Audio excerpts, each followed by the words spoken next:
नमस्कार दोस्तों, आप सभी का स्वागत है यश संपत एजुकेटर पे। मैं हूँ राशि और आज का हमारा विषय है 2 बच्चों की नीति, समय की आवश्यकता। ये विषय संबंधित है जीएस पेपर 2 के जनसंख्या और संबद्ध मुद्दों से। तो आइए जानते हैं पहले इसके संदर्भ के बारे में।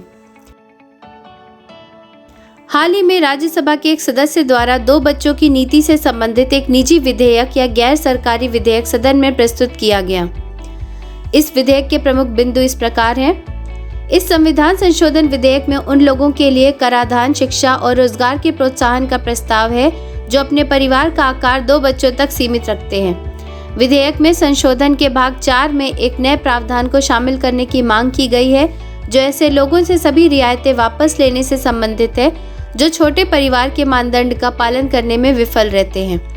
विधेयक संविधान में अनुच्छेद 47 के बाद अनुच्छेद 47A के सम्मेलन का प्रस्ताव करता है। प्रस्तावित अनुच्छेद 47A के अनुसार राज्य बढ़ती जनसंख्या को नियंत्रित करने की दृष्टि से छोटे परिवार को बढ़ावा दे। जो लोग अपने परिवार को 2 बच्चों तक सीमित रखते हैं उन्हें कर, रोजगार और शिक्षा आदि में प्रोत्साहन देकर बढ़ावा दिया जाए और जो लोग इस नीति का पालन ना करें उनसे सभी तरह की छूट वापस ले ली जाए। इससे पूर्व मार्च 2018 में 2 बच्चों की नीति की आवश्यकता पर सर्वोच्च न्यायालय में एक जनहित याचिका दायर की गई थी। हालांकि सर्वोच्च न्यायालय ने याचिका को यह कहते हुए खारिज कर दिया था कि नीति निर्माण न्यायालय का कार्य नहीं है, यह संसद से संबंधित मामला है और न्यायालय इसमें दखल नहीं दे सकता। निजी विधेयक से तात्पर्य, इसे गैर सरकारी विधेयक के नाम से भी जाना जाता है। यह संसद के किसी भी सदन में मंत्रिपरिषद के सदस्य के अलावा सदन के किसी भी सदस्य द्वारा प्रस्तुत किया जा सकता है। यह किसी सार्वजनिक महत्व के मामले पर सदन का ध्यान आकर्षित करने के लिए प्रस्तुत किया जाता है।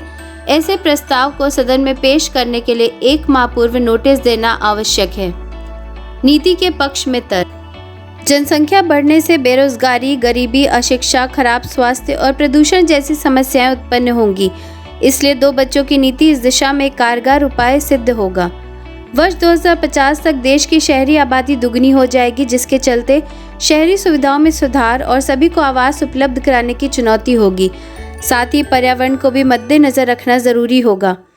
आय का असमान वितरण और लोगों के बीच बढ़ती असमानता अत्यधिक जनसंख्या के नकारात्मक परिणामों के रूप में सामने आएंगे। जहां एक ओर जनसंख्या में निरंतर वृद्धि हो रही है, वहीं दूसरी ओर कृषि योग्य भूमि तथा खाद्य फसल के उत्पादन में कमी हो रही है, जिससे लोगों के समक्ष खाद्यान्न का संकट उत्पन्न हो रहा है।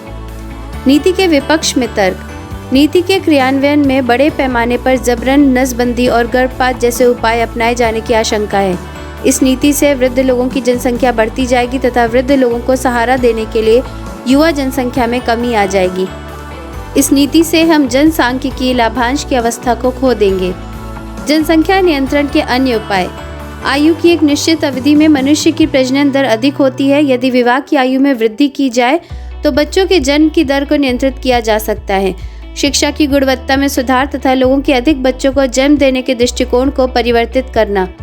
भारतीय समाज में किसी भी दंपत्ति के लिए संतान प्राप्ति आवश्यक समझी जाती है तथा इसके बिना दंपत्ति को हेय दृष्टि से देखा जाता है। यदि इस सोच में बदलाव किया जाता है तो यह जनसंख्या में कमी करने में सहायक होगा। आगे की राह, जनसंख्या वृद्धि ने कई चुनौतियों को जन्म दिया है, किंतु इसके नियंत्रण के लिए कानूनी तरीका एक उपयुक्त कदम नहीं माना जा सकता।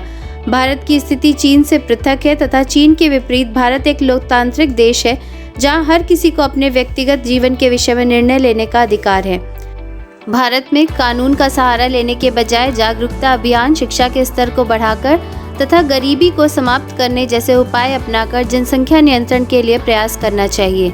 परिवार नियोजन से जुड़े परिवारों को आर्थिक प्रोत्साहन दिया जाना चाहिए तथा ऐसे परिवार जिन्होंने परिवार नियोजन को नहीं अपनाया है उन्हें विभिन्न कार्यक्रमों के माध्यम से परिवार नियोजन हेतु प्रेरित करना चाहिए। तो दोस्तों, इस विषय पर बस इतना ही। धन्यवाद।